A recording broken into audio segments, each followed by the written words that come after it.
Hello, my fellow comic book collectors. This is going to be a huge unboxing from Heritage Auctions. I bought a lot of really cool mega keys and grail comics, actually. There's some really amazing ones that you just don't see. They're really rare comics, come up in once in a few years, maybe once in 5 years kind of level. So some of the stuff that you'll see here, you just won't see anywhere else. These are really rare comics. So without further delay, we'll get into the box unboxing. So here's the box. I opened it up a little bit.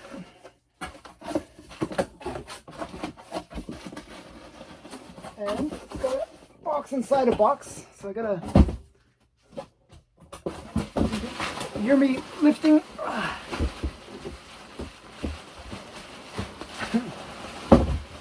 Okay,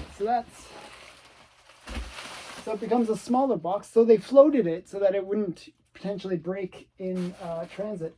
Because like if you see on the top, it marks it high value. So that's a pretty big sign. So let's open it up a bit more.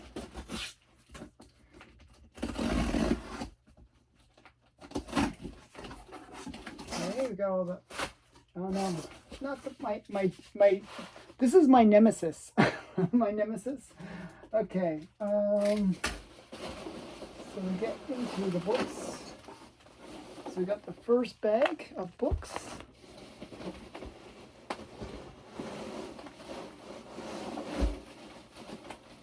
And then we got second. These are all slabs.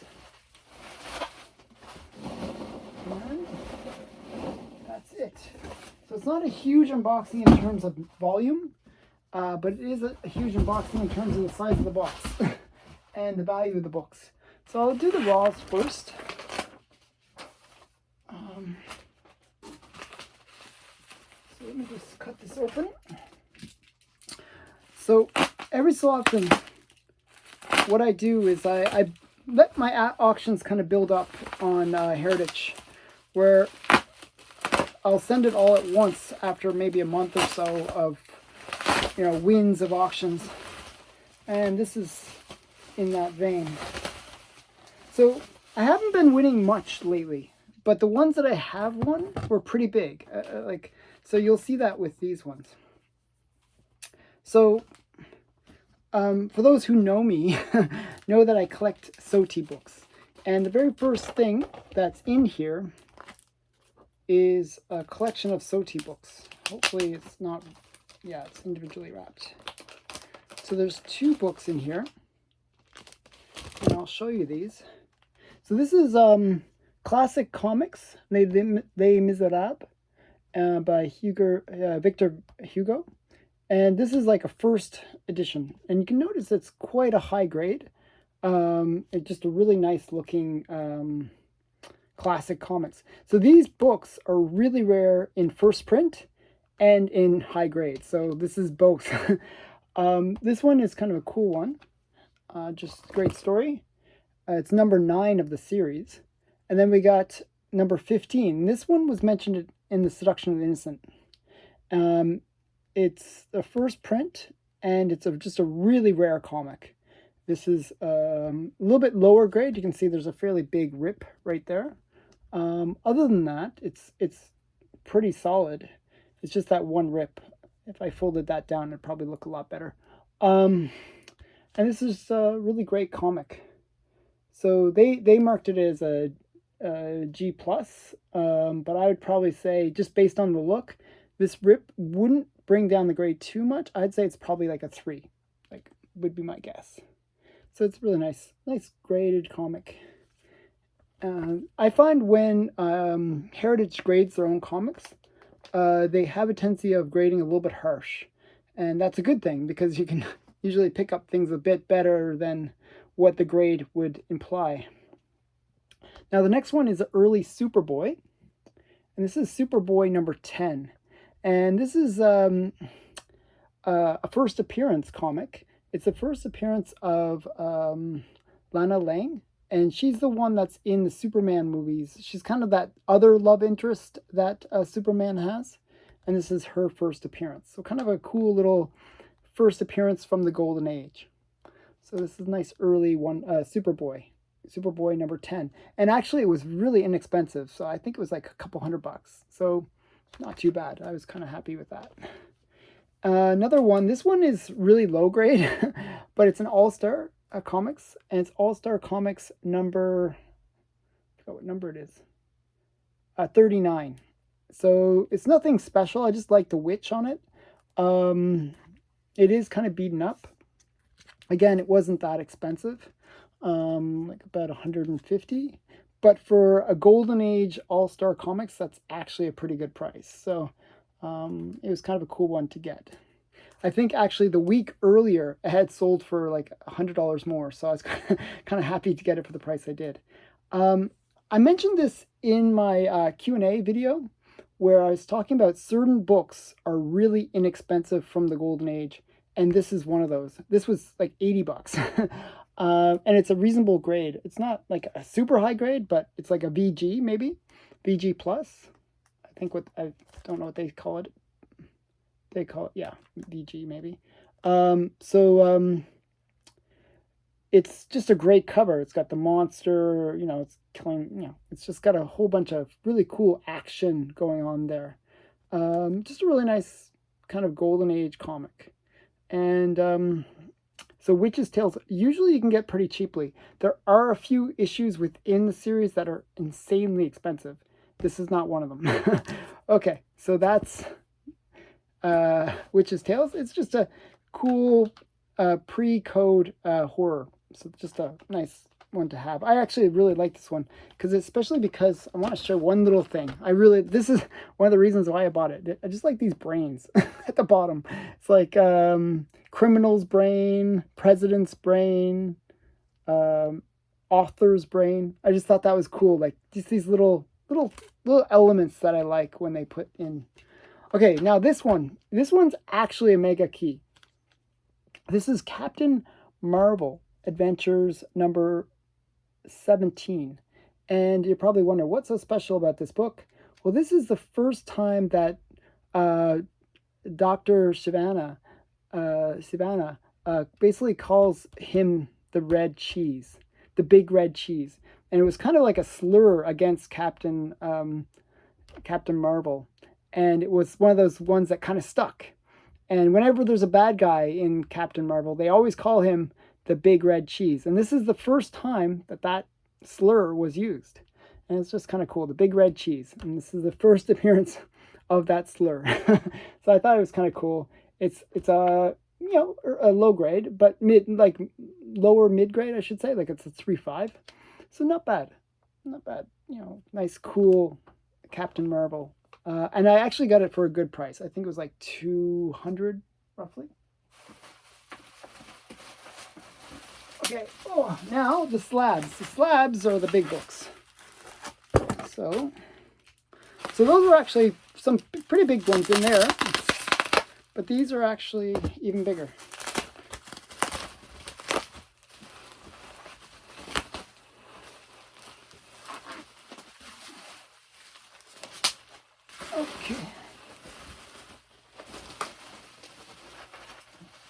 Okay, so the first one, I'm going to take it out of the plastic so you can see it, is this one.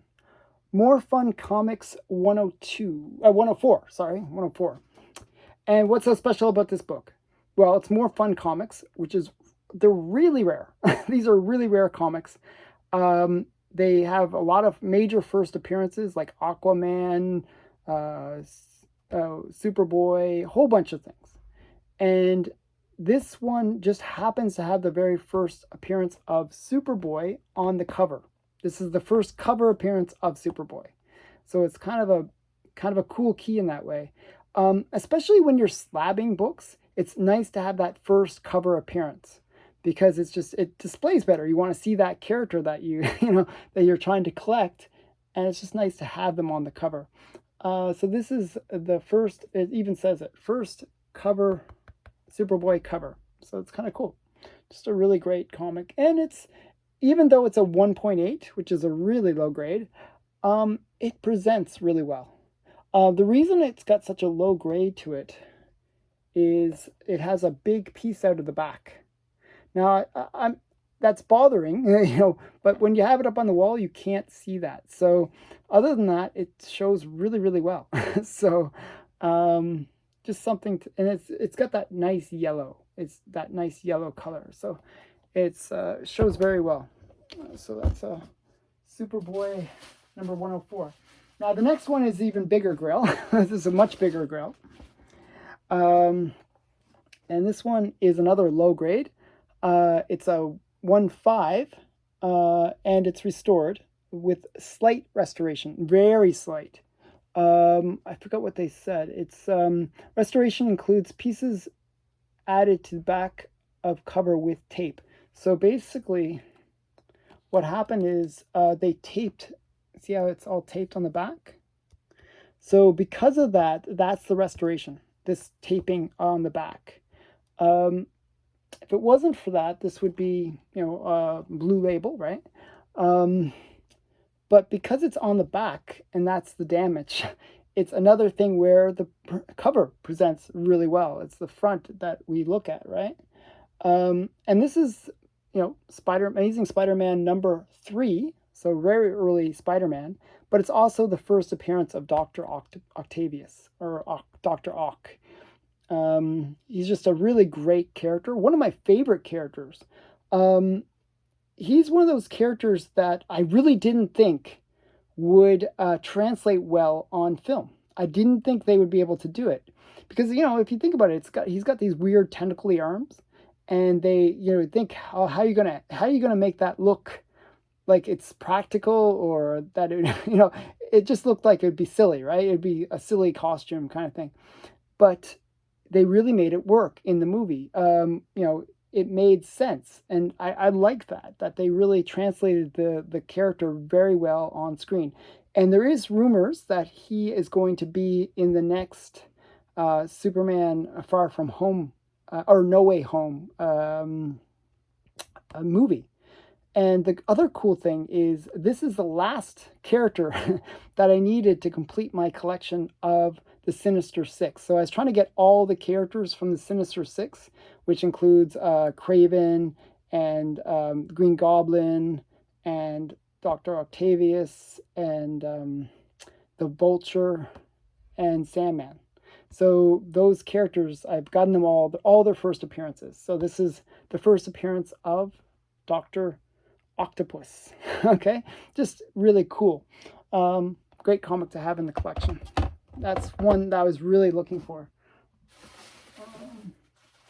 Okay, now I was mentioning that there's some really rare comics in here, and the one I'm going to show you next is a really rare comic, and you don't see this one often.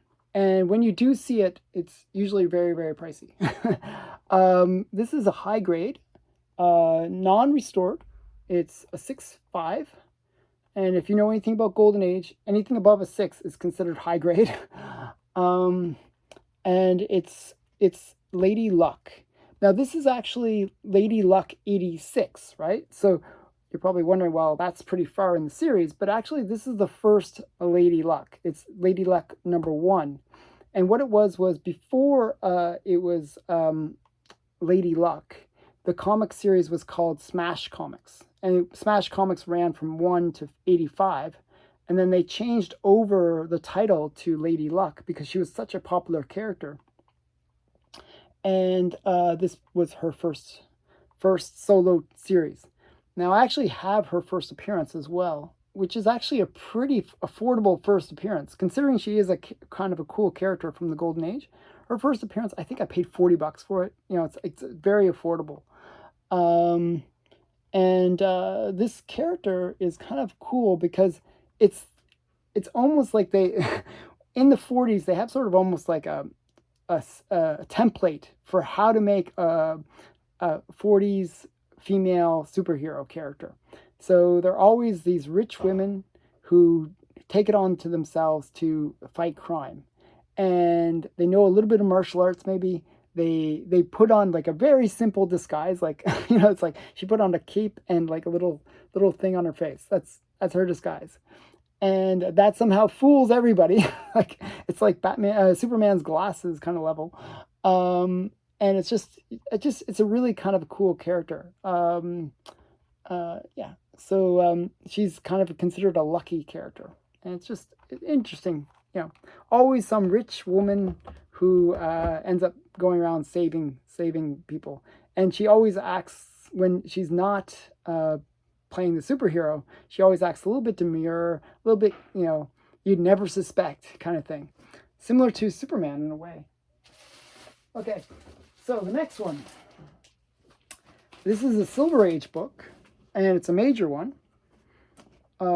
This is Adventure Comics 322. And this is the first cover with the Legion of Super Pets. So you got the cover of all the Super Pets. And I've been really into collecting Super Pets lately. That's my thing. So I've been trying to get all their first appearances. So far, I think I got all these guys' first appearances. Crypto and Streaky, Super Horse, who's also known as Comet, and Super Monkey, which is Bippo. And so I have all their first appearances as well. But this is kind of the first cover appearance of the Legion of Super Pets. So they're making a Super Pets movie, and it's going to actually feature The Rock. And anytime The Rock gets associated with anything, even if it's terrible, actually I find that his movies are generally good, but it just really brings interest into those comics. Black Adam is a good example of that. Like all of a sudden that book had Marvel Family 1, which is the first appearance of Black Adam, has shot up through the roof. It used to be like $1,000 comic. Now it's like a $6,000 to $7,000, maybe $8,000 comic. So this is maybe a bit of a spec, but I actually like the Super Pets, so I really like this comic, and I like having it in that high grade, and I got it for a very reasonable price. It was like $100. So just a really great comic. I really like that one. So next is another major comic from the Golden Age. This is really rare, actually. Phantom Stranger #3. Now, this is the final one that I needed for my collection. So now I have the complete collection of Phantom Stranger from #1 to 6. There's only 6 in the Golden Age. And the character is very different in the Golden Age than he was once they kind of rewrote his story in the Silver Age. He was kind of a mystery guy, a little bit Scooby-Doo-ish. He would solve mysteries. He just it's always it was always somebody wearing a mask, or it was never the real thing, right? So it was kind of a cool story because he was kind of solving these paranormal mysteries, and I just really liked Phantom Stranger. So this is a reasonably high grade, again, Golden Age. So a 3.5 is actually a fairly high grade, especially for Phantom Stranger. I don't know why, but really hard to find anything above a 3. It's really hard. So a 3.5 is actually quite good. So this one is just a classic Phantom Stranger book. His third appearance, if you want to go by some notable thing. Okay, save that one for last. And I'm going to show you. Okay, so again, theme is a bit of Super Pets. This one, I knew that it wasn't going to be the greatest. It's a reasonable grade. It's Adventure Comics 214, and this is the second appearance of Crypto. And I knew that the cover was like a bit faded, and that's really what's wrong with this one. It's got a very faded cover. It presents okay. I wouldn't say it presents amazing, but because it is faded and has that kind of weird coloring because it's faded. But I do love this cover. I just like the fact that Crypto is breaking through the wall. I just really like this comic. And it was affordable. Again, this is one of those kind of major keys. Crypto is anything associated with him like his first appearance and second appearance, are usually pretty pricey. A lot of people collect crypto for some reason. So this is like, a nice early crypto. This is maybe considered golden age. It's kind of like that cusp of the golden to silver, because it has like a lot of the, like, we're kind of switching over between what's considered golden age and what's considered silver age. A lot of people look at this big stamp, okay? And the ones that are kind of on that cusp have this huge a Comic Code Authority stamp. They shrink it down later, like very soon afterwards. So there's just a few comics that have that big label. So it's kind of one of those cuspy ones. So just a really great comic. First or second appearance of crypto. So really great adventure comics. And some people asked me to show the back. So here's the back. I should show the back of all these. I'm sorry about that. I didn't show the back. And that was from 1955. People ask me that as well. I should always say the years. So I'm going to tell you the years of some of these. This is from 1942, Miss Fury. This is probably the rarest of these comics that I just picked up. And this one, as I said, you only see maybe once every 5 to 10 years. It's just a really rare comic. And this is considered a really high grade for this comic. It's one of the highest graded comics of it. And I think there's less than 20 on the census, that kind of level of rarity. Miss Fury, this is an Alex Schomburg cover. And it's just I just really fell in love with the cover. I just really like Miss Fury. I'm gonna get the whole series probably. I think it's 1 through 8 is the whole collection. And this is the first appearance of Miss Fury and her origin story. So it gives like that whole history. Miss Fury is actually kind of an interesting character in a way. She actually came before the comics. So she was in the newspaper, and they had her like in the newsprints. And the story was that she didn't really wear her costume very much, because her costume is cursed, and it gives her the power, but also has like this thing where it could potentially take her over and have its own personality, kind of like Venom. So very interesting story. It's like a voodoo curse kind of level. And there's this guy that kind of warns her not to wear it too often. Sort of a African priest or something like that. So it's just a really kind of a cool character, and just kind of Catwoman like. I think it looks very similar to Catwoman, but she's supposed to be like a panther. Okay. So just a really kind of a cool character. Golden Age, a good girl, maybe. I like these characters, female characters. You notice I got Lady Luck and this one. They're both these female characters that are just really cool from the Golden Age. And to get their first appearances is really wonderful. So I really love this book. Probably one of my favorite books right now, just because I'm so excited to have it. And it's just really nice to have that Miss Fury #1. And it's from 1942. And it's a reasonably high grade, 5.5. And if you look at the back, you get this nice little cartoony back. And it's just like a big 3. It shows you all the different bunnies and stuff. Super Rabbit and stuff. It's kind of cute. Okay, so that is the haul. So some really great books. That Miss Fury one, very pricey. That was a big book. That is most of the cost of all of this. So that gives you a sense that the other big one was the Spider-Man #3. That's a very pricey book as well. So I hope you enjoyed this video. I tried to show some pretty major keys. I hope that you enjoy these videos in general. If you enjoy them, please give me that like. Please subscribe. And please check out my giveaways. I'm going to have another giveaway for 2,000 subscribers. Hopefully soon, if I can build up the subscribers. And it's going to be a bit bigger than the previous giveaway. I'm going to keep on ramping up the giveaways. I might give away a cool Golden Age book. So stay tuned for that. And thanks again for watching. Bye.